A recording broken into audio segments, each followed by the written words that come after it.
ناظرین، گزشتہ ایک ساتھ میں نہ صرف اللہ کے کلام قرآن سے بلکہ محمد رسول اللہ صلی اللہ علیہ وآلہ وسلم کے الفاظ کی روشنی میں بھی دجال پر کھل کر بات ہو چکی۔ محمد علیہ السلام کی ایک ایک بات کی تصدیق ہو چکی جو انہوں نے دجال کے بارے میں کہی تھی، اور یہ عظیم خبریں جو آج سے 14 صدیاں قبل محمد علیہ السلام نے دی تھیں، جن کے بارے میں اس وقت تصور کرنا بھی محال تھا، ان خبروں سے نہ صرف محمد علیہ السلام کی حقانیت کا کھل کر اظہار ہوتا ہے، بلکہ ان کے دشمن، خواہ وہ جو کھل کر دشمنی کا اظہار کرنے والے ہوں یا پھر ان کے امتی ہونے کا لبادہ اڑ کر ان کی طرف اپنے گڑے ہوئے جھوٹوں کو منسوب کر کے نہ صرف خود دین کے نام پر ان کی کردار سازی کرنے میں دن رات مصروف ہیں، بلکہ باقی دشمنوں کو بھی محمد علیہ السلام کی ذات کو نشانہ بنانے کے لیے اچھا خاصا مواد فراہم کرتے رہے اور آج تک یہی کر رہے ہیں۔ یہ سب کے سب دشمن آج اللہ کے فضل سے ذلیل و رسوا ہو گئے۔ اللہ سبحانہ و تعالیٰ نے انہیں شدید ترین ذلت سے دوچار کر دیا۔ ناظرین، اس کے علاوہ ہم ان موضوعات پر بھی بات کر چکے کہ دجال مکہ اور مدینہ میں داخل نہیں ہوگا۔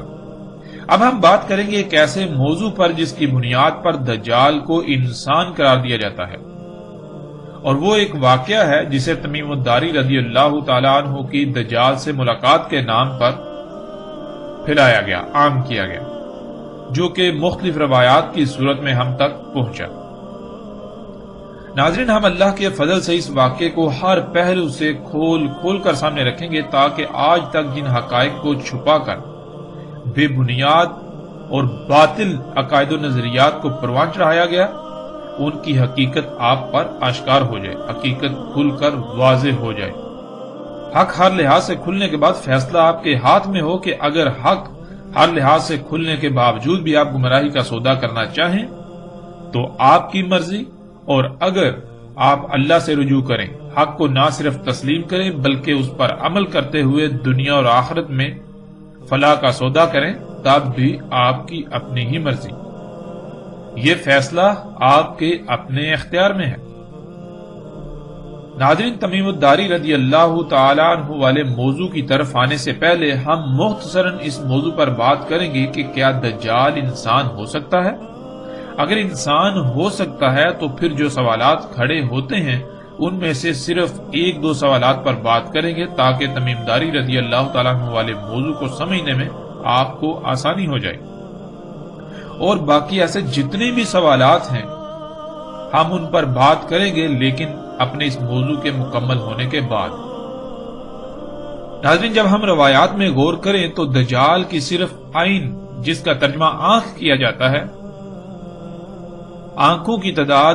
کم سے کم 12 سے زیادہ بنتی ہے، اور یہ وہ تعداد ہے جو روایات ہم تک پہنچ سکی ان سے پتہ چلا، ورنہ بہت سی روایات تو ہم تک پہنچی ہی نہیں۔ تصور کریں، جو روایات ہم تک پہنچی ہی نہیں، اگر وہ روایات بھی پہنچ جاتی تو یہ تعداد کس قدر بڑھ سکتی تھی، یعنی 12 سے کئی گنا زیادہ ہو سکتی تھی۔ ناظرین، سکرین پر آپ دیکھ سکتے ہیں ہم آپ کے سامنے صرف 4 عین کا ذکر کر رہے ہیں: عین الیمنی، عین الیسرا، عین الشمال، مطموس العین۔ جیسے بیان کردہ یہ 4 ہیں، اسی طرح آپ خود روایات سے باقی کو جمع کر سکتے ہیں۔ آپ کو کم سے کم 12 کی تعداد لازم ملے گی، جس سے کئی سوالات پیدا ہوتے ہیں۔ ان میں سب سے پہلا سوال تو یہ ہے کہ کیا کوئی انسان 12 یا اس سے زائد آنکھوں والا ہو سکتا ہے؟ فرض کریں اگر یہ تسلیم کر بھی لیا جائے کہ ہو سکتا ہے، اگر ایسا ممکن ہو تو پھر رسول اللہ صلی اللہ علیہ وآلہ وسلم نے یہ کیوں کہا کہ دجال اور العین ہوگا، جس کا ترجمہ ایک آنکھ والا کیا جاتا ہے؟ اور اگر مختلف تعویلات پہنا کر یہ ثابت کرنے کی کوشش کی بھی جائے کہ آنکھیں 12 نہیں ہیں، آنکھیں 2 ہی ہیں لیکن ان کی صفات 12 سے زیادہ ہیں، تو پھر بھی ایک سوال پیدا ہوتا ہے، وہ یہ کہ رسول اللہ صلی اللہ علیہ وآلہ وسلم کے واضح الفاظ کی روشنی میں 3 عین کا لازم ذکر ملتا ہے، جیسا کہ آپ دیکھ سکتے ہیں عین الیسری، عین الیمنی، عین الشمال۔ تو ناظرین میں دیکھیں، ایک دائیں آنکھ، دوسری بائیں آنکھ اور تیسری شمال والی آنکھ،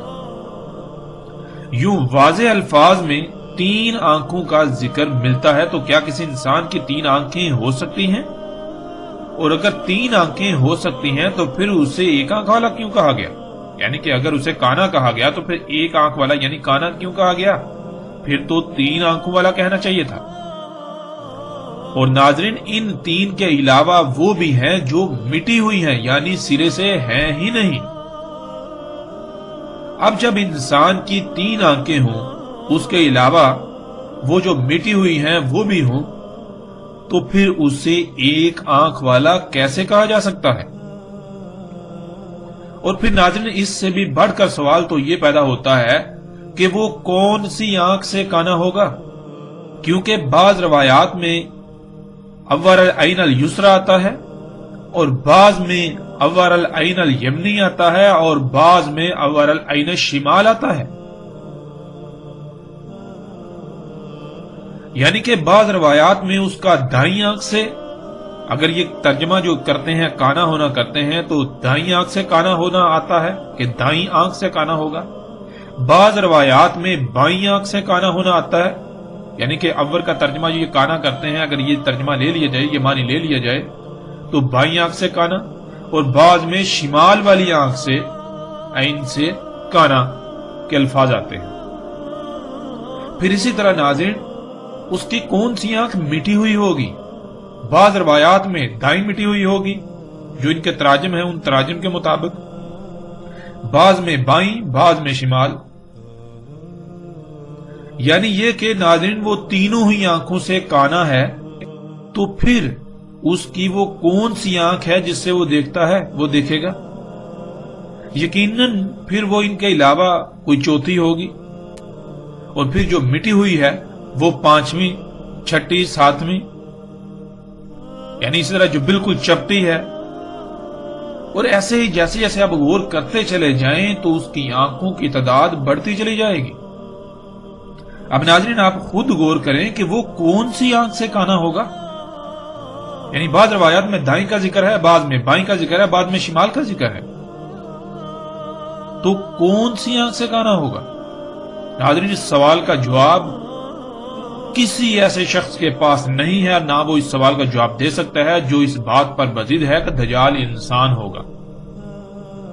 ناظرین، یہ صرف چند سوالات ہیں جو صرف اور صرف اسی وجہ سے پیدا ہوئے کہ لوگوں نے پہلے ایک نظریہ قائم کر لیا، پھر اس نظریے کی بنیاد پر احادیث کو یعنی روایات کو توڑ مروڑ کر لوگوں کے سامنے پیش کیا جاتا رہا۔ اور ہر وہ شخص جو دجال کو ایک شخصیت، ایک انسان قرار دینے پر بضد ہے، وہ ان سوالات کے جوابات نہیں دے سکتا۔ اس کے علاوہ درجنوں نہیں سینکڑوں سوالات ہیں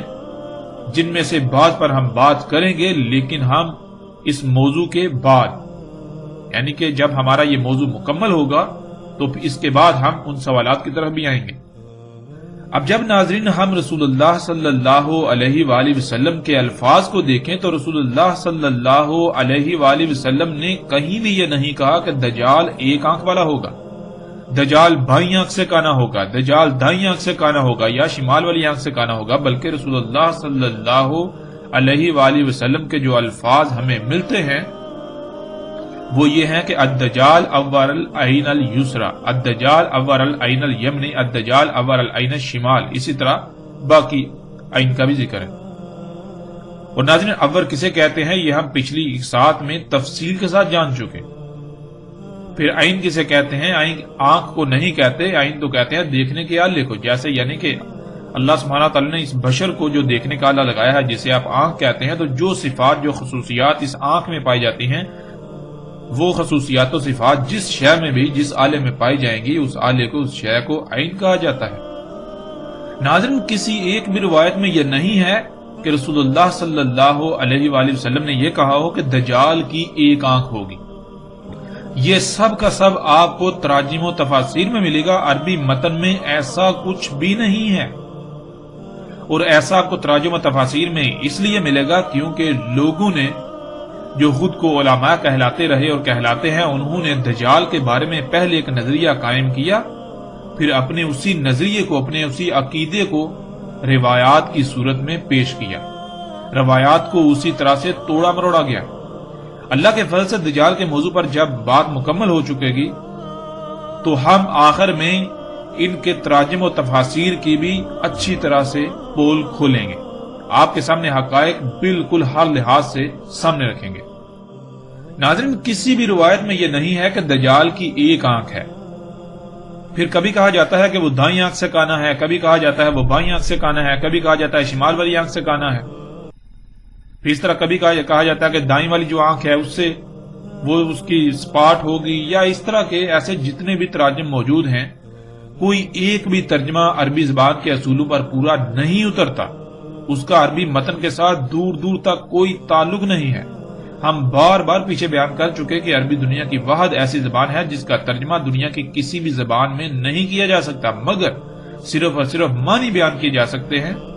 آج معنی کے بجائے مفہوم کا لفظ استعمال کیا جاتا ہے اور معنی سے مراد ترجمہ لے لیا جاتا ہے، جو کہ بالکل غلط العام ہے۔ ناظرین، تمام کی تمام روایات میں کہا گیا کہ دجال ہی وہ شے ہے جو یک طرفہ دیکھنے کا آلہ ہے، اور وہ کوئی ایک آلہ نہیں ہے، بلکہ رسول اللہ صلی اللہ علیہ وآلہ وسلم نے اس کی تفصیلات بیان کر دی، جو الحمدللہ پیچھے گزشتہ ایک ساتھ میں گزر چکی۔ اور ناظرین، یہی وہ وجہ تھی جس وجہ سے رسول اللہ صلی اللہ علیہ وآلہ وسلم نے یہ کہا تھا کہ یہ ممکن ہی نہیں کہ دجال تمہاری عقلوں میں آ جائے، یعنی کہ رسول اللہ صلی اللہ علیہ وسلم نے کہا کہ دجال کیا ہے اس کے بارے میں میں سب کچھ ہر لحاظ سے کھول کھول کر بیان کر چکا، بتا چکا تمہیں، اس کے باوجود بھی یہ ممکن ہی نہیں ہے کہ وہ تمہاری عقلوں میں آ جائے، یعنی کہ دجال تمہاری عقلوں میں آئے گا ہی نہیں۔ اب ناظرین، غور کریں کہ رسول اللہ صلی اللہ علیہ وآلہ وسلم ان لوگوں کو مخاطب کر رہے ہیں جن کی زندگی میں دجال نے آنا ہے، ان کو یہ کہہ رہے ہیں کہ تم دجال کو پہچان ہی نہیں سکو گے، دجال تمہاری عقلوں میں ہی نہیں آئے گا، کہ دجال کیا شے ہے وہ تمہاری عقلوں میں نہیں آئے گا۔ اب ناظرین، جن کی زندگی میں دجال نے آنا تھا، آنا ہے، جب ان کی عقل میں ہی دجال نہیں آئے گا، وہ دجال کو سمجھ ہی نہیں پائیں گے، الٹا اس کا مسیحا سمجھ لیں گے، تو ناظرین، جن کی زندگی میں دجال نے آنا ہی نہیں تھا، جن کی زندگی میں دجال کا کوئی تصور تک بھی نہیں تھا، تو انہوں نے دجال کے پورے نقشے کیسے کھینچ ڈالے؟ ان کو یہ اختیار کس نے دیا؟ ان کے اوپر کیا وحی نازل ہوئی کہ دجال ایک شخصیت ہوگی؟ اس کا باقاعدہ ایک نقشہ جو ہے وہ ڈیزائن کر دیا۔ ناظرین، یہ کیسے ہو سکتا ہے؟ یعنی رسول اللہ صلی اللہ علیہ وآلہ وسلم ان لوگوں کے بارے میں کہتے ہیں جن کی زندگیوں میں دجال نکلے گا، کہ دجال ان لوگوں کی عقلوں میں نہیں آئے گا جن کی زندگیوں میں نکلے گا۔ اب ہوتا کیا ہے کہ جن آج سے پیچھے چلے جائیں 200-400 سال پہلے، 500 سال پہلے، 1000 سال پہلے، تو جن کی زندگیوں میں دجال کے بارے میں تصور کرنا بھی محال ہے، ان لوگوں نے جو اپنے آپ کو علماء کہلاتے رہے، انہوں نے دجال کا پورا ایک نقشہ کھینچ دیا، اور اکثریت آج تک اسی پر ڈٹی ہوئی ہے اور گمراہی کا شکار ہو رہی ہے اور گمراہی کا شکار ہوئی۔ ناظرین، اب آتے ہیں کہ دجال کو انسان کس بنیاد پر قرار دیا گیا، یعنی دجال کو انسان ثابت کرنے یا دجال کے انسان ہونے کے عقیدے کی وجہ کیا بنی؟ وہ کون سی روایت ہے جس کی بنیاد پر دجال کو ایک انسان قرار دیا گیا؟ بلکہ نہ صرف انسان قرار دیا گیا، بلکہ ایک معین شخصیت جو کہ ایک جزیرے پر قید ہے۔ یہ تاثر، یہ عقیدہ، یہ نظریہ پوری دنیا میں پھیلا دیا گیا۔ دجال کو انسان سمجھنے اور دجال کا انسان ہونے کا نظریہ ایک ایسی روایت بنی جس میں ایک صحابی رضی اللہ تعالی عنہ کا واقعہ مذکور ہے۔ ناظرین، یہ ایک ہی واقعہ ہے، لیکن مختلف راویوں سے بیان ہونے کی وجہ سے یہ مختلف روایات کی صورت میں ہم تک پہنچتا ہے، اور پھر مختلف راویوں سے بیان ہونے کی وجہ سے روایات میں ایسی خامیاں موجود ہیں، اس واقعے کے اندر ایسی خامیاں اور ایسے تضادات موجود ہیں جن کی وجہ سے تحقیق کرنے والوں نے ایسی تمام روایات کا سرے سے نہ صرف انکار کر دیا بلکہ انہیں من گڑت قرار دیا۔ اور بلا شک و شبہ اگر کوئی انسان، کوئی شخص غیر جانبدارانہ تحقیق کرے تو اسے من گڑت ہی قرار دے گا، مگر اس کے باوجود وہ تمام لوگ جنہوں نے دجال کو ایک انسان قرار دیا وہ اسے صحیح قرار دیتے ہیں۔ صحیح قرار دینے کی وجہ ہی یہی ہے کہ ان کے پاس دجال کو انسان قرار دینے کی واحد یہی ایک دلیل ہے۔ اگر وہ بھی اس کو من گڑت قرار دیں تو ان کے دجال کے بارے میں تمام تر عقائد و نظریات کی عمارت زمین بوس ہو جاتی ہے، جس کی وجہ سے وہ اپنی ضد پر ڈٹے ہوئے ہیں اور وہ اسے من گڑت قرار دینے کو تیار ہی نہیں ہے۔ ناظرین، اس روایت پر اعتراضات کرنے والوں نے جو سوالات اٹھائے وہ حقیقتاً ایسے ہیں کہ ان کا جواب دینا اس وقت تک ناممکن ہو جاتا ہے جب تک کہ آپ اس بات پر بضد رہیں یا بضد رہا جائے کہ اس روایت کا ایک ایک لفظ صحیح ہے۔ لیکن اگر یہ تسلیم کر لیا جائے کہ روایت میں ایسی کمزوریاں اور خامیاں تو موجود ہیں، مگر اس کے باوجود جو واقعہ ان روایات میں بیان ہوا ہے اس میں کسی حد تک صداقت ضرور موجود ہے، تو اس صورت میں اس روایت پر اٹھنے والے تمام تر اعتراضات کے تسلی بخش جوابات دیے جا سکتے ہیں۔ ناظرین، اعتراضات اٹھانے والا فریق چاہتا ہی یہی ہے کہ اس روایت کو یا اس میں جو واقعہ بیان ہوا ہے اس کو صحیح ماننے والے یہ بات تسلیم کریں کہ اس میں یا ان روایات میں ایسی کمزوریاں، خامیاں موجود ہیں، تو اس کے بعد اس روایت کے صحیح ہونے کی بنیاد ہی ختم ہو جائے گی اور ساری بحث ہی ختم ہو جائے گی، اور اسی خوف سے اس روایت کو صحیح ماننے والے اس بات کو تسلیم کرنے کو تیار ہی نہیں کہ روایت میں خامیاں اور کمزوریاں موجود ہیں، کیونکہ اگر وہ اس بات کو مان لیں تو ان کے پاس اس روایت کو صحیح ثابت کرنے کے لیے کوئی دلیل باقی نہیں رہے گی۔ یوں ان کے دجال کے بارے میں یہ عقائد زمین بوس ہو جاتے ہیں کہ دجال ایک انسان ہے، اور یہی وہ نہیں چاہتے کہ ایسا ہو، اور ایسے تمام کے تمام لوگ، خواہ ان کا کسی بھی فرقے سے تعلق ہو، وہ روایات کے ایسے تراجم و تشریحات کرتے ہیں جن سے نہ صرف روایت کے اصل متن میں پیدا ہونے والے تمام تر سوالات غائب کر دیے جاتے ہیں، بلکہ دجال کو انسان ثابت کرنے والے اپنے نظریات کو ایک مضبوط بنیاد فراہم کرتے ہیں جو محض ترجمے کی حد تک سخت دھوکے پر مبنی ہوتی ہے۔ اگر اس روایت کے اصل متن عربی کو دیکھ لیا جائے تو پتہ چلے گا کہ یہ علماء کے نام پر طبقہ جان بوجھ کر علم کے باوجود سادہ لو عوام کو کتنا عظیم ترین دھوکہ دے رہا ہے، نہ صرف اپنی آخرت تباہ کر رہا ہے بلکہ لا تعداد انسانوں کی آخرت سے بھی کھلواڑ کر رہا ہے۔ اور ناظرین، عوام بھی آنکھیں بند کر کے ان کے تراجم و تفاسیر و تشریحات پر ایسے ایمان لے آتی ہے اور لا رہی ہے جیسے کہ یہ اللہ کے مابعوث کیے گئے انبیاء ہوں، اللہ کے رسول ہوں۔ ہم صرف اور صرف اللہ سبحانہ وتعالیٰ کے فضل سے نہ صرف اس روایت کی بنیاد پر دیے جانے والے دھوکوں کو افشا کریں گے بلکہ اس واقعہ کی حقیقت کیا ہے اس کو بھی ہر لحاظ سے ایسے کھول دیں گے کہ کسی قسم کا بھی کوئی ابہام باقی نہ رہے، اور اللہ کے فضل سے کوئی ابہام باقی نہیں رہے گا، ایک ایک بات کھل کر واضح ہو جائے گی۔ ناظرین، سب سے پہلے ہم اس روایت پر تحقیق کریں گے کہ آیا اس روایت کی کوئی وقت ہے بھی یا نہیں، آیا کہ یہ روایت قابل تسلیم ہے بھی یا نہیں،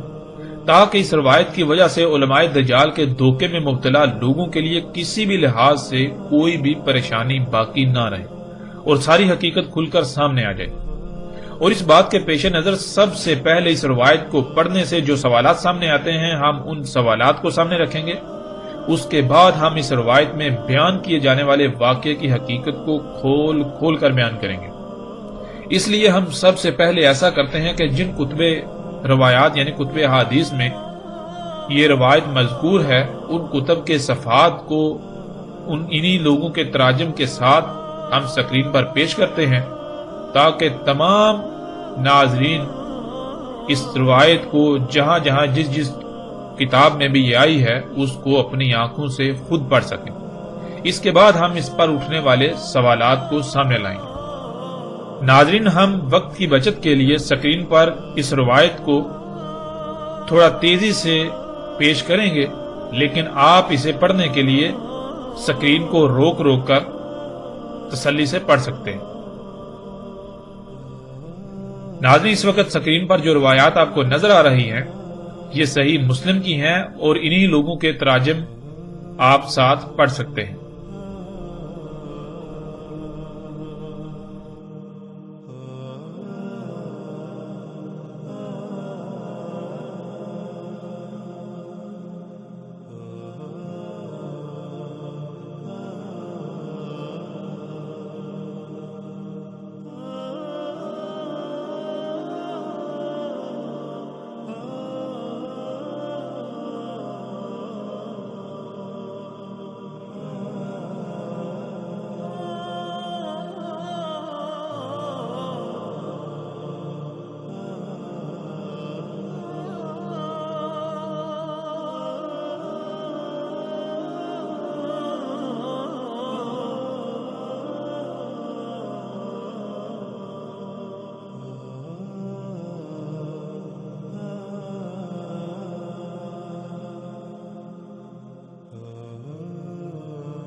ناظرین، اب جو روایات سکرین پر آپ کو نظر آ رہی ہیں یہ سنن ابو داؤد کی ہیں، یعنی ابو داؤد کی۔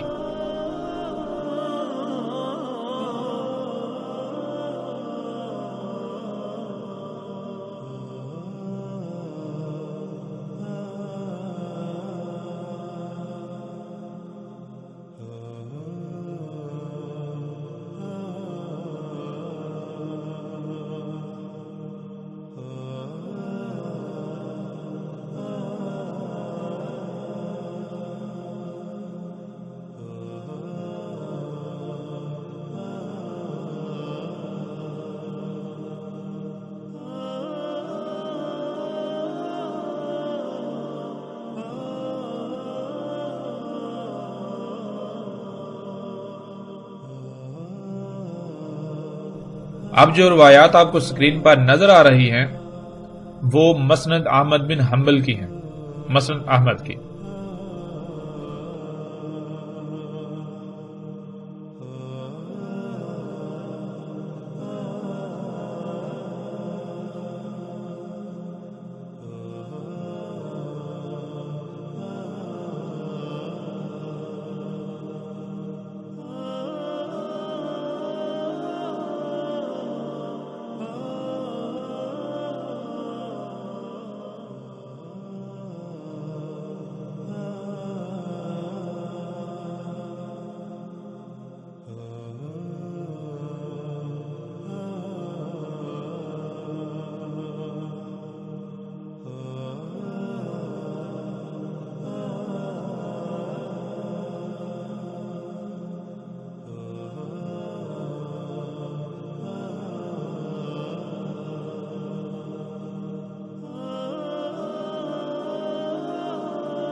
اس وقت جو سکرین پر آپ کو روایت نظر آ رہی ہے وہ ابن ماجہ کی ہے۔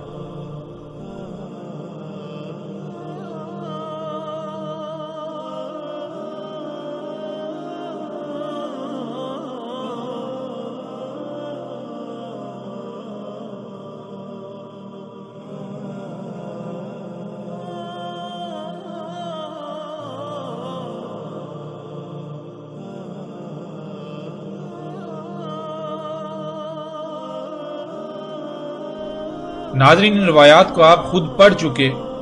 اب ان روایات میں پیدا ہونے والے سوالات کو ہم سامنے لائیں گے۔ ان میں سب سے پہلا سوال ہے سوال نمبر 1۔ آپ نے خود پڑھ لیا کہ ایک مقام پر مذکور ہے کہ فاطمہ بنت قیس کہتی ہیں کہ وہ بیوہ ہو گئی اور عدت گزاری، جیسا کہ سکرین پر آپ کو مسلم کی روایت کا متن نظر آ رہا ہے۔ اور ناظرین جیسے ہی ہم آگے بڑھیں تو دوسرے مقام پر بیوہ کی بجائے طلاق کا ذکر ہے کہ طلاق کے بعد عدت گزار رہی تھی، جیسا کہ سکرین پر آپ کو روایت کا متن نظر آ رہا ہے۔ ناظرین اب سوال یہ پیدا ہوتا ہے کہ آیا ان میں سے کون سی بات ٹھیک ہے؟ یہ ایک ایسا تضاد ہے جو اس روایت کی صحت کو مشکوک بنا دیتا ہے۔ اس سوال کا جواب دینے کے لیے اسماء اور رجال پر تحقیق کرنے والوں نے یہ ثابت کیا کہ فاطمہ بنت قیس بیوہ نہیں تھی، بلکہ وہ اس وقت مطلقہ تھی، یعنی طلاق یافتہ تھی، ان کو طلاق ہوئی تھی۔ وہ عبداللہ بن عمر بن عثمان کے نکاح میں تھی اور انہوں نے طلاق دی تھی۔ اس پر مسند احمد میں کئی روایات موجود ہیں کہ انہیں طلاق ہوئی تھی۔ روایت کی صحت کو بچانے کے لیے اس مسئلے کا حل تو نکال لیا گیا، لیکن اس حال نے ناقابل حل سوال کو جنم دے دیا، وہ یہ کہ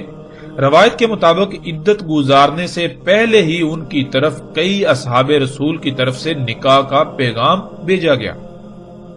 اب سوال یہ پیدا ہوتا ہے کہ کیا اصحاب رسول کو اتنا بھی علم نہ تھا کہ اللہ سبحانہ وتعالی یہ آیات نازل کر چکے ہیں کہ طلاق یافتہ عورت کی عدت پوری ہونے سے پہلے اس کی طرف نکاح کا پیغام نہیں بھیجا جا سکتا، کیونکہ اللہ سبحانہ وتعالی نے دوران عدت دوبارہ رجوع کی گنجائش رکھی ہے۔ اب یہ کیسے مان لیا جائے کہ اصحاب رسول نے ایک طلاق یافتہ عورت جو ابھی عدت میں ہے اس کی طرف نکاح کا پیغام بھیج رہے ہیں؟ کیا رسول اللہ صلی اللہ علیہ وآلہ وسلم کے اصحاب کو اتنا بھی علم نہ تھا؟ اور اس بات کو تو چھوڑیے، روایت میں تو محمد رسول اللہ صلی اللہ علیہ وآلہ وسلم کی ذات پر بھی بہتان عظیم باندھا جا رہا ہے کہ خود محمد رسول اللہ صلی اللہ علیہ وآلہ وسلم نے بھی اسامہ بن زید کے لیے نکاح کا پیغام بھجوا دیا، حالانکہ متعلقہ نے اپنی عدت بھی پوری نہیں کی۔ کیا محمد رسول اللہ صلی اللہ علیہ وآلہ وسلم اللہ کے نبی ایسا کر سکتے ہیں کہ ایک متعلقہ عورت جس کی ابھی عدت بھی پوری نہیں ہوئی، ابھی وہ دوبارہ رجوع کر سکتے ہیں، تو اس کی طرف نکاح کا پیغام بھیجا جا رہا ہو؟ کیا ایسا ممکن ہے؟ ناظرین یہ ایسے سوالات ہیں کہ ان کے جوابات چاہ کر بھی تراشے نہیں جا سکتے، کیونکہ نہ تو یہ واقعہ مکی دور کا ہے اور نہ ہی ہجرت کے بعد مدنی دور کے اوائل یعنی شروع کا ہے، بلکہ یہ واقعہ مدنی دور کے آخری وقت 10 ہجری کا ہے۔ اگر تو مکی دور کی بات ہوتی تو کئی جواز پیش کیے جا سکتے تھے، حالانکہ مکی دور میں بھی ایک نبی ہرگز ایسا نہیں کر سکتا تھا، کیونکہ نبی وحی کا پابند ہوتا ہے اور اللہ سبحانہ وتعالی نبی کو ایسے کسی کام کے حلال کر لینے کی اجازت نہیں دیتا۔ نبی جان بوجھ کر ایسا کام نہیں کر سکتا الا یہ کہ جس حالت میں اللہ سبحانہ وتعالی نے گنجائش رکھ دی، یعنی اجازت دے دی۔ ناظرین اس واقعہ کے علاوہ ایسی مسند احمد سمیت بعض کتب میں روایات موجود ہیں جن میں یہ واضح ہے کہ ان کی طرف نکاح کا پیغام عدت گزرنے کے بعد بھیجا گیا، لیکن ان روایات کا اس واقعہ والی روایت سے تعلق ہی نہیں ہے، جس سے اس واقعہ والی روایت کی صحت مزید مشکوک اور کمزور ہو جاتی ہے۔ سوال نمبر 2، مسلم کی روایت میں دیکھیں کہ شبی کہتے ہیں کہ وہ فاطمہ بنت قیس سے پوچھنے گئے کہ متعلقہ عورت عدت کہاں گزارے، جیسا کہ سکرین پر آپ کو روایت کا عکس نظر آ رہا ہے۔ ناظرین اب سوال یہ پیدا ہوتا ہے کہ جب شبی مدینہ آئے ہی تھے اور ان کا سوال تھا تو انہوں نے اس سوال کے جواب کے لیے فاطمہ بنت قیس کے پاس جانا ہی کیوں مناسب سمجھا؟ کیا امہات المومنین مدینہ میں موجود نہیں تھی؟ کیا خلیفہ موجود نہیں تھے؟ یا کوئی ایسا مرد موجود نہیں تھا جو ان کے اس سوال کا جواب دے سکتا تھا؟ اور پھر ناظرین اس سے بھی بڑا سوال تو یہ پیدا ہوتا ہے کہ اس روایت سے تو یہ بات ثابت ہوتی ہے کہ نعوذ باللہ ثم نعوذ باللہ اصحاب رسول قرآن سے ہی ناواقف تھے۔ کیا اللہ سبحانہ وتعالی نے قرآن میں متعلقہ کی عدت گزارنے کی صراحت کے ساتھ وضاحت نہیں کر دی؟ کیا قرآن میں آیات موجود نہ تھیں جو وہ قرآن کو چھوڑ کر فاطمہ بنت قیس کے ہاں جا پہنچے؟ اس سے تو بالکل ثابت ہوتا ہے کہ یہ کہانی کسی اسلام دشمن یہودی کی گڑی ہوئی ہے جس نے جان بوجھ کر اصحاب رسول کے کردار کو مشکوک بنانا چاہا اور اس واقعہ کو فاطمہ بنت قیس سے منسوب کر دیا، اور خود کو امت مسلمہ کہلانے والوں نے خود کو فرقوں میں تقسیم کر کے اپنے اپنے فرقے اور اس کے نظریات کو سچا ثابت کرنے کے لیے ایسی روایات کو بطور دلائل استعمال کرنا شروع کر دیا۔ اب ناظرین آتے ہیں اگلے سوال کی طرف۔ سوال نمبر 3، اس روایت کے تمام مقامات کو سامنے رکھیں تو جو تضادات سامنے آتے ہیں وہ آپ کے سامنے ہیں۔ ایک مقام پر مذکور ہے کہ یہ واقعہ تمیم داری رضی اللہ تعالیٰ عنہ کے ساتھ پیش آیا۔ وہ بذات خود سمندری جہاز میں سوار تھے، جیسا کہ سکرین پر روایات کے عکس میں آپ دیکھ سکتے ہیں۔ پھر ناظرین دوسرے مقام پر تمیم داری رضی اللہ تعالیٰ عنہ کی بجائے ان کے چچا زاد کا ذکر ہے کہ یہ واقعہ تمیم داری کے ساتھ پیش نہیں آیا بلکہ ان کے چچا زاد کے ساتھ پیش آیا، اور اس کو بھی آپ سکرین پر دیکھ سکتے ہیں۔ پھر ناظرین اس سے بھی بڑھ کر حیرانی والی بات یہ ہے کہ تیسرے مقام پر نہ تمیم داری کا ذکر ہے اور نہ ہی ان کے چچا زاد کا، یعنی کہ نہ یہ واقعہ تمیم داری کے ساتھ پیش آیا اور نہ ہی ان کے چچا زاد کے ساتھ، بلکہ ان دونوں کے برعکس یہ واقعہ ان کی قوم کے کچھ لوگوں کے ساتھ پیش آیا۔ سکرین پر آپ اس کو دیکھ سکتے ہیں۔ پھر ناظرین مزید حیرانگی والی بات تو یہ ہے کہ چوتھے مقام پر یوں مذکور ہے کہ پہلے رسول اللہ صلی اللہ علیہ وآلہ وسلم کہتے ہیں کہ تمیم داری میرے پاس آئے، مجھے خبر دی، اور ساتھ ہی یہ بھی آ جاتا ہے آگے کہ مجھے خبر تمیم داری کے چچا زاد نے دی، جیسا کہ آپ روایت کو سکرین پر دیکھ سکتے ہیں۔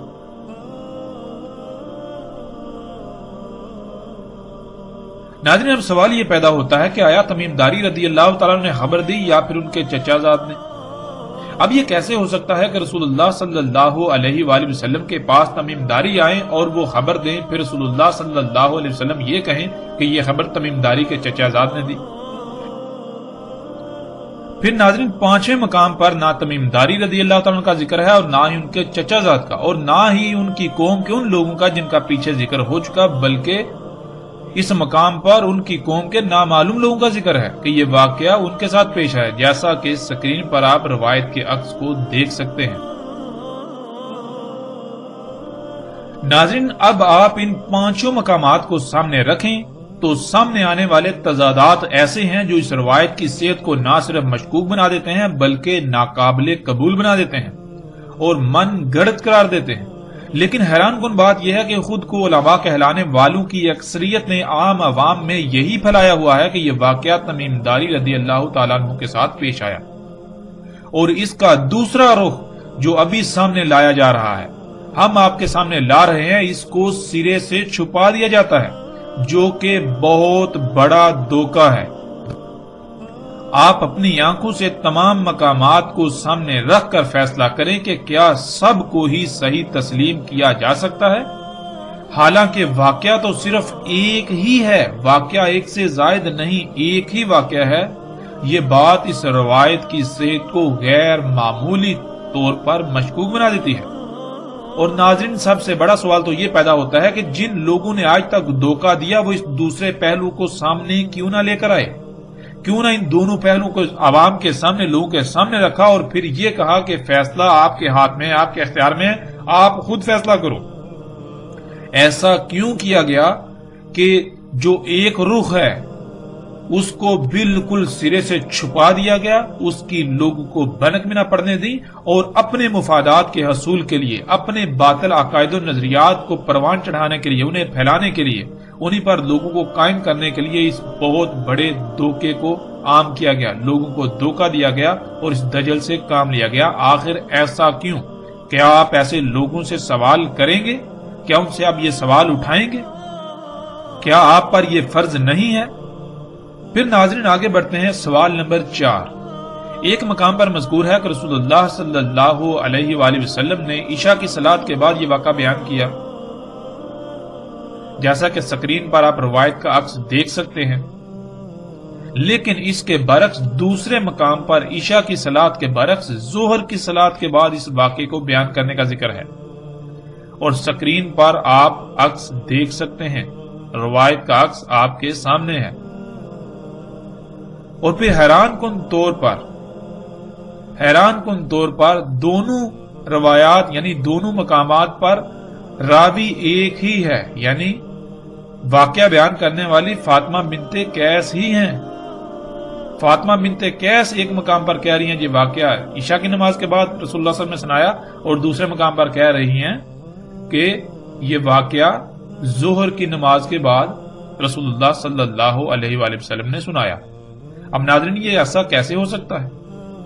ناظرین اب سوال یہ پیدا ہوتا ہے کہ جب یہ بات بالکل مصدقہ ہے کہ رسول اللہ صلی اللہ علیہ وآلہ وسلم نے ایک ہی بار یہ واقعہ بیان کیا، تو پھر یہ کیسے ہو سکتا ہے کہ اتنا اہم واقعہ انسان بھول جائے، کوئی شخص بھول جائے، یا کوئی پریشانی ہو یاد رکھنے میں کہ کس وقت بیان کیا؟ اب یہ تو ممکن ہی نہیں ہے کہ دونوں باتوں کو صحیح تسلیم کر لیا جائے، اس لیے یہ بات بھی اس روایت کی صحت کو سخت ترین مشکوک بنا دیتی ہے۔ یہ بھی ایک ایسا تضاد ہے جس کا جواب دینا ناممکن ہے، الا یہ کہ اس کی بنیاد پر روایت کو من گھڑت قرار دیا جائے۔ اس کے علاوہ اس تضاد کو دور نہیں کیا جا سکتا اور نہ ہی کوئی تسلی بخش جواب دیا جا سکتا ہے۔ پھر ناظرین آگے بڑھتے ہیں، آگے سوال نمبر 5۔ ایک مقام پر یہ ہے کہ مخالف ہوا کی سمت سے سمندری لہروں میں 1 مہینہ تک گھرے رہے، اور بالآخر ایک جزیرے پر ان کا جہاز جا لگا اور وہ چھوٹی کشتیوں میں سوار ہو کر جزیرے میں گئے، جیسا کہ روایات کے عکس کو آپ سکرین پر دیکھ سکتے ہیں اور خود اسے پڑھ بھی سکتے ہیں۔ ناظرین اس کے برعکس دوسرے مقام پر مسند احمد کی روایت میں ہے کہ اچانک طوفان آ گیا اور ان کا جہاز ایک جزیرے پر جا لگا،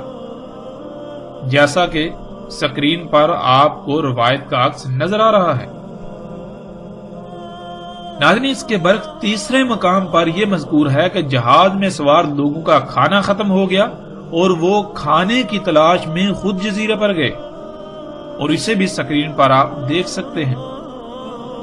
اور پھر ناظرین انتہائی حیران کن طور پر چوتھے مقام پر ان تینوں کے برعکس پانی کا ذکر ملتا ہے کہ پانی ختم ہو گیا اور پانی کی تلاش میں جزیرے میں گئے، سکرین پر آپ دیکھ سکتے ہیں۔ پھر ناظرین چھٹے مقام پر یہ مذکور ہے، یعنی کہ پہلے 5 مقامات کی نفی کرتے ہوئے،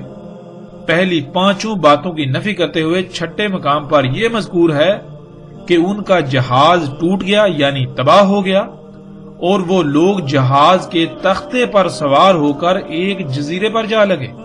اور اسے بھی آپ سکرین پر اپنی آنکھوں سے دیکھ سکتے ہیں۔ اور ناظرین امام ابو داؤد نے تو اپنی مسند ابو داؤد میں، جو کہ سیاہ ستہ میں سے ایک کتاب ہے، اس میں یہاں تک لکھا ہے کہ ان میں سے صرف ایک ہی شخص زندہ باقی بچا، باقی سب کے سب غرق ہو گئے، اور جو زندہ بچا اس میں تمیم داری کا نام ہی نہیں بلکہ کسی اور کا نام ہے، جیسا کہ آپ سکرین پر اس کا عکس بھی دیکھ سکتے ہیں۔ امام ابو داؤد کے الفاظ کو خود دیکھ سکتے ہیں۔ امام ابو داؤد اپنے الفاظ میں بالکل واضح یہ کہتے ہیں کہ ابن زدران بصری واحد ایسے شخص تھے جو بچے تھے، باقی سب کے سب غرق ہو گئے تھے۔ ناظرین اب سوال یہ ہے کہ ان میں سے کون سی بات کو سچ مان لیا جائے اور باقی سب کو رد کر دیا جائے؟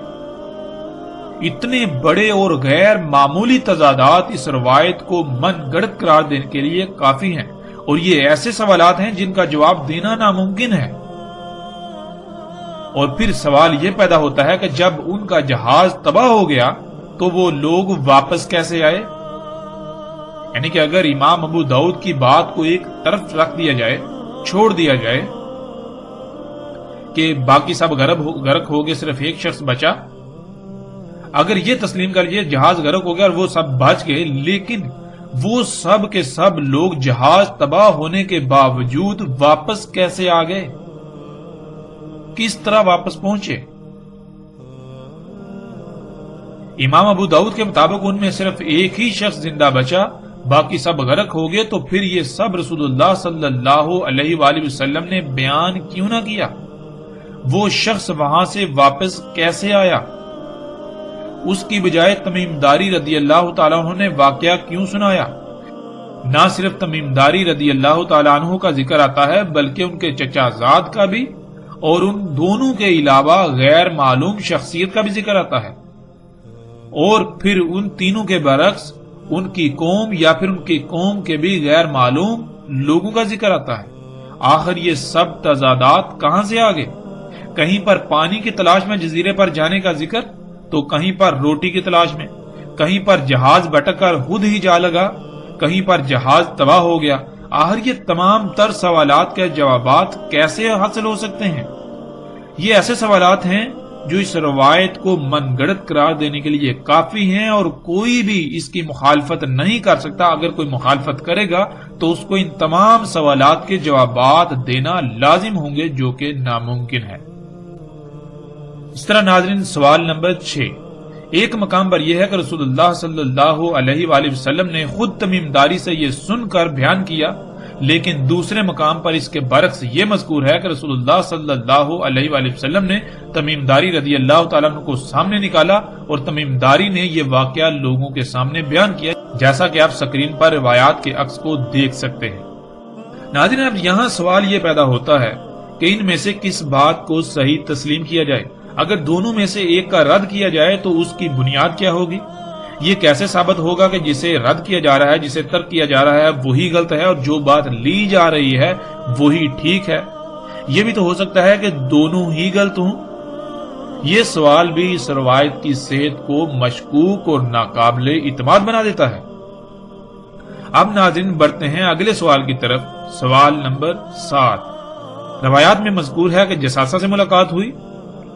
اور یہ کہا جاتا ہے کہ وہ ایک جانور تھا، تو یہاں سوال یہ پیدا ہوتا ہے کہ کہیں اسے جانور لکھا اور کہا جاتا ہے، اور کہیں پر یہ کہا جاتا ہے کہ وہ ایک عورت تھی جس پر اتنی کثرت سے بال تھے کہ اس کے اگلے اور پچھلے حصے کا پتہ ہی نہیں چلتا تھا،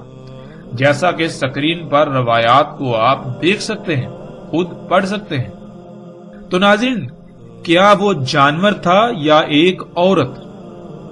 اگر جانور تھا تو اس جانور نے ان سے کس زبان میں بات کی اور کیسے بات کی؟ وہ لوگ عرب تھے تو ظاہر ہے ان کی زبان عربی تھی، تو اس جانور نے ان کے ساتھ عربی زبان میں اتنی روانی سے کیسے بات کی؟ کیا ایسا ممکن ہے؟ اور اگر وہ جانور نہیں تھا بلکہ عورت تھی تو وہ عورت وہاں کہاں سے آ گئی؟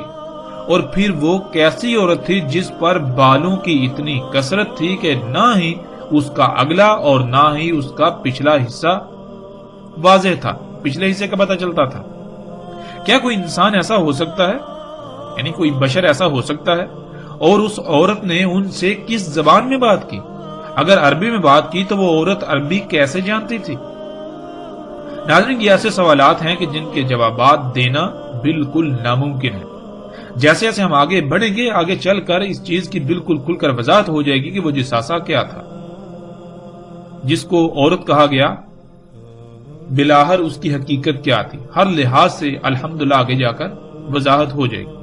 اب بڑھتے ہیں آگے سوال نمبر 8 کی طرف۔ سوال نمبر 8 ناظرین، ایک مقام پر ہے کہ انہوں نے جساسہ پر سلام بھیجا اور اس نے ان کے سلام کا واپس جواب بھی دیا، لیکن اس کے برعکس دوسرے مقام پر ملتا ہے کہ انہوں نے کہا تیرے لیے ویل ہو، جس کے معنی ہلاکت کے کیے جاتے ہیں، حالانکہ ویل جہنم کی گاٹیوں میں سے ایک گاٹی ہے۔ ان دونوں مقامات کو واضح طور پر روایات کے دیے گئے عکس میں آپ سکرین پر دیکھ سکتے ہیں۔ ناظرین، یہ بھی ایک غیر معمولی تضاد ہے۔ اگر تو جساسہ جہنمی تھا تو انہوں نے اس پر سلام کیسے بھیجا، اور اگر وہ جنتی تھا تو انہوں نے اس کے لیے ویل کیوں کہا؟ یہ غیر معمولی تضاد ہے، اس روایت کو مشکوک اور ناقابل تسلیم بنا دیتا ہے۔ اور پھر ناظرین، ان میں سے ظاہر ہے ایک ہی بات سچ ہو سکتی ہے، دونوں تو سچ نہیں ہو سکتی۔ سلام بھی بھیج رہے ہیں اور ویل بھی بھیج رہے ہیں، اور کب؟ جب اس سے سامنا ہوا، اس سے ملاقات ہوئی، یعنی کہ ملاقات کی ابتدا کی بات ہو رہی ہے۔ ناظرین، اس کا جواب بھی دینا ایسے لوگوں کے لیے ناممکن ہے جو محض اپنی ضد اور انا کی خاطر، اپنے باطل نظریات کو کھوکھلی بنیاد فراہم کرنے کی خاطر اس روایت کو سینے سے لگائے پھرتے ہیں۔ چاہے ان کے اس فعل سے ساری انسانیت گمراہ ہو جائے، انہیں اس کی کوئی پرواہ نہیں، بلکہ ان کو اپنی انا، ضد، ہٹ درمی اور باطل عقائد سے بڑھ کر اور کچھ بھی عزیز نہیں ہے۔ حالانکہ ایسے لوگوں کو چاہیے تھا اور چاہیے کہ پیچھے اگر کوئی غلطی ہوئی، جو غلطی کی ہے تو اس کی آگے اصلاح کریں، اس کو نہ دہرائیں۔ جو پیچھے اپنی کی ہوئی غلطیوں سے سیکھ کر اس کی اصلاح نہیں کرتے، اللہ سبحانہ و تعالیٰ نے انہیں قرآن میں خنزیر کہا، اور رسول اللہ صلی اللہ علیہ وآلہ وسلم نے بھی انہیں خنزیر کہا، کہ جو اپنی غلطی پیچھے جو ماضی میں کی ہوئی غلطیاں ہیں ان کی جب وہ واضح ہو جائیں تو ان کی اصلاح کرنے کے بجائے الٹا ان کے اوپر ڈٹ جانا، یہ خنزیر ہونے کی علامت ہے، سور کی علامت ہے۔ آگے ناظرین سوال نمبر 9۔ ایک مقام پر یہ ہے کہ جب وہ الدین میں داخل ہوئے تو انہوں نے دجال پر سلام بھیجا اور اس نے واپس ان پر سلام بھیجا، لیکن دوسرے مقام پر اس کے برعکس اس پر ویل بھیجی گئی، یعنی جہنمی قرار دیا گیا، جیسا کہ روایات کے عکس آپ سکرین پر دیکھ سکتے ہیں۔ سوال نمبر 10۔ روایات میں ایک مقام پر الدیر کا لفظ آیا ہے کہ اس الدیر میں داخل ہو جاؤ، تو وہیں دوسرے مقام پر الدیر کی بجائے کسر کا لفظ استعمال ہوا ہے۔ ناظرین دونوں الفاظ میں زمین و آسمان کا فرق ہے۔ کسر کہتے ہیں محل کو، اور الدیر کے معنی آگے آئیں گے تفصیل کے ساتھ۔ یہاں یہ بھی سوال پیدا ہوتا ہے کہ ان دونوں میں سے ایک ہی صحیح ہو سکتا ہے، اور وہ کون سا مقام صحیح سمجھا جائے، اور ایک کو صحیح اور دوسرے کو غلط ثابت کرنے کے لیے کن دلائل کا سہارا لیا جائے گا کہ جس سے انسان کو تسلی ہو جائے کہ یہی صحیح ہے۔ یہ بھی ایسا تضاد ہے جو اس روایت کی صحت کو مشکوک بنا دیتا ہے۔